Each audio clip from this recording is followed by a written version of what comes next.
Hey everybody, welcome back to a 2022 Bassmaster Fantasy Fishing season presented by Rapala. And we're back on the HellaBass channel, and we're excited to cover fantasy fishing again this season. And we're back at the St. Johns River like we have been the last several seasons. Usually an exciting place to kick off the season. It's usually a fun event. There's usually a ton of big bass caught. We are going to talk about both the traditional fantasy fishing game and the new, as of last year, Mercury Drain the Lake game. So let's dig into it. If you haven't yet checked out my group, Beat HellaBass. It's a private group for the people that watch this channel and watch these videos with exclusive prizes. Every week, Omnia Fishing is providing $25 gift cards to the winners of both the fantasy fishing game and the Drain the Lake game. So a great opportunity to win some great prizes and put tackle and gear into your hands. Just check out the group directory, scroll down, find Beat HellaBass. Hey, do me a favor. Let's catch the Beat Ronnie Moore group before the start of the season at the St. Johns River. Once you're in, it's going to ask you for a password right here, Visor, all capital letters, VISOR. Then you're in the group, and you're in a small group competing for Omnia Fishing gift cards. It's a great opportunity. Looking at the weather forecast for Palatka, it's kind of cool. It's moderate. It's setting things up to stack those fish up in a pre-spawn mode. So if we get a warm spell, it should be another good tournament. One thing that's always interesting about the St. Johns River, it makes it exciting, is it seems like it's a new place almost every single year. It's won in a new place by a new angler and a new technique. We'll see who unlocks it this year. It always makes kicking off the season at the St. Johns River challenging and fun from a fantasy fishing perspective.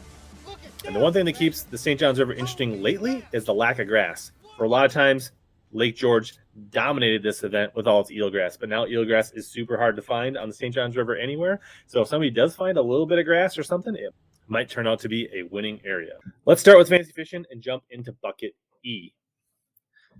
Bucket E, there wasn't anybody that really jumped out at me, but I'm kind of excited to go with a low percentage guy here. I'm going to go with Jason Williamson because he's been around for just about every Bassmaster Elite Series event that's ever been on the St. Johns River. So he's got a ton of experience. And, you know, out of bucket E, if I can just get a top 50, top 40, I'll be pretty happy. And if he has a breakout tournament like he's had in the past a few times, it could be a really nice shot in the arm out of bucket E. If you're looking for somebody else, maybe take some of these young guns like Jay Shakurit or Matty Wong. You know, they don't have any experience here, but they're coming out with a fresh perspective. And with the no grass and, you know, being one in a new place every single time, hey, a fresh perspective at the St. John's might pay off. Yeah, Rick Clunn has won this event 2 times, but I don't know if Rick still got it in him. But if you're a big fan of Rick Clunn and you want to pick him this year, this might be a good opportunity to put him on your roster for the first event of the year because he's had some really good tournaments at the St. Johns River. Moving on to bucket D, no need to get crazy in my mind. It's really pretty simple here. Cliff Prince is a local. He's had some fantastic tournaments here, and he's had some opportunities to come really close to win. He usually finishes in the top 10. He's a pretty safe pick at bucket D. I know it's going with a big percentage here, but I think in this case it's okay and it's warranted. If you're looking for somebody a little sneakier, maybe check out Mark Menendez. He's had some really solid finishes and several top 10s at the St. Johns River as well. And if you're looking for somebody even sneakier, maybe check out somebody like Chad Morgan-Taylor, who loves to lock a D-bomb or a jig in his hand and flip and cover water. That could be a really good pattern at the St. Johns River. Bucket C, it was hard for me to avoid the favorite again. John Cox grew up fishing around this area. Now, he hasn't had great tournaments because I think he typically fishes like the far other end of where they go out of from Palatka. But I think every year he's figured out a little better, and I think one of these years he's going to knock things out and really figure things out at the St. Johns River in an elite event. So I think this could be the year, and this is the year that I'm picking John Cox to have a big event. Obviously, Brian New, the defending champ, is in this bucket. Scott Martin should be really strong. I'm sure he's put in his time at the St. Johns River as well, and he's a Florida angler, and he understands Florida fish. But as we get into bucket C, we're seeing a lot more familiar names, strong anglers that are good, shallow, spring, Florida fishermen. So there's a lot of great opportunities if you want to go for a little bit lower percentage angler in this bucket. Bucket B, some really big names here. Jacob Prosnick is now back in the Elite Series after a couple years off. He's a really great sight fisherman. He's had some good tournaments on the St. John's, and he's had some not so good tournaments. So take that into consideration, but I'm sure he's going to want to prove a point as he comes back to the Elite Series. So you know, he could be a decent pick. And this bucket's pretty evenly distributed right now. Jacob's at 16%. John Cruz, a perennial top 10 guy or thereabouts, except for last year was a little bit of a hiccup on the St. John's. But John Cruz is usually perennially pretty strong at the St. John's River. So is Gerald Swindle. I like Drew Benton in this bucket. He's had a bunch of top 10, top 20s on there, and he grew up not too far from there. So this is a place he loves, and he loves sight fishing. Him and Drew Cook work the buddy system. In one of these years, one of those two guys is going to win this tournament. This is not being more of a pre-spawn type tournament. I think you could look at guys like Buddy Ghost or Brian Schmidt, who've also had good tournaments out there. And if you're looking for somebody super sneaky, look at last year's Rookie of the Year, Josh Strachner. He had like an 18th, I think a top 20 finish here. So he could build on that and have a really solid tournament. And if you're looking for a real low percentage angler because you want to be super sneaky and outsmart your bass and buddies, then look at Josh Strachner. Lastly, Bucket A. Tons of big names here, tons of talent, tons of guys with a lot of experience and a lot of success at the St. John's River.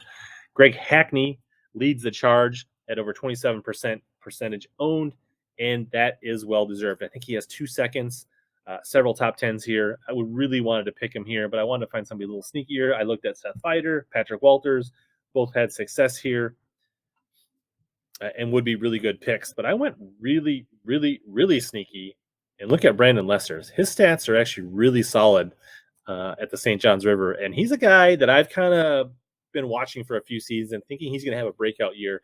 And maybe this is his season where he dominates. And I think Brandon Lester's got some stuff in the tank and he's got something to prove. So I'm going to go, fairly safe on like my B, C, and D picks and go kind of like a little dark horse on A and on E. So hopefully that pays off. That's my strategy for fantasy fishing. Now let's hop on over to Drain the Lake and talk about Drain the Lake.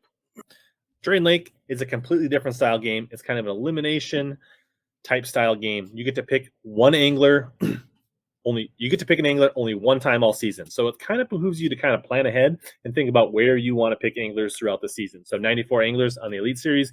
We have 10 events, including the Classic. So you're going to use, 80, 90% of those anglers throughout the season. So think how you want to use them. You can't just pick your favorites and the favorites in every single lake. You kind of need to manage it throughout the season to have a successful Drain the Lake. A little more strategic that you need to plan and look ahead as you do that. So let's dive into who I picked and why I picked for St. John's River Drain the Lake by Mercury. Starting off, pick Drew Cook, solid angler, solid track record. Him and Drew Benton both got both of those guys picked. They're kind of a dynamic duo on the St. John River. They're definitely good anglers. So they definitely have some good tournaments down the road, but I feel like their highest percentage kind of lock is this first week at St. John's River. Also, John Cruz, he's had a solid track record here. Gary Klaus, a little bit of a mixed bag, but he's coming off a top 10 last year. So I think I'm going to ride that, and I wasn't really excited about using Gary any other way in the rest of the season, so I pulled him into the St. John's River, hoping he can double down on that.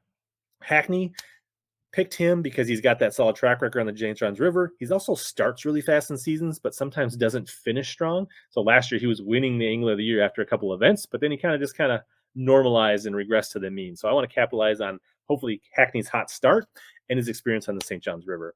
Jake Whitaker, a little bit up and down on the St. John's River, but I'm hoping his solid, wacky rigging, docks, and boat canals can get us some good points and off to a great start at Drain the Lake. Mark Menendez, super good. I did think about him at some place like Pickwick, where he's a Tennessee River guy, but I decided I was going to, rely on him early in the season, get off to a fast start, and use his experience on the St. John's River. And then finally, you can't go wrong with having Cliff Prince, the local, on your Drain the Lake team. Tiebreakers, I'm right around 77 pounds for both games. I think that's what the winning weight was last year, right around 70 to 80 pounds, where Brian New won. I think that's going to remain that in this 2022 season as well. If we get a big warm front, it could go higher. If we have some bad weather, it could be a little lower. So watch that as we get closer and adjust your tiebreakers as necessary for this event. Don't forget to join the group Beat HellaBass. Remember, password advisor, be eligible to win prizes from omniafishing.com. Also, to make sure you don't forget about your rosters, make sure you subscribe and hit the bell notification on this channel because I do videos reviewing every single tournament, and that's just one more reminder to make sure you don't miss an event where you don't get your lineup set. If you're new to fantasy fishing, a little bit intimidated, not sure how to get started or sign up, make sure you watch this video right here, and you'll be passed on your way to joining fantasy fishing and the fun and winning some prizes.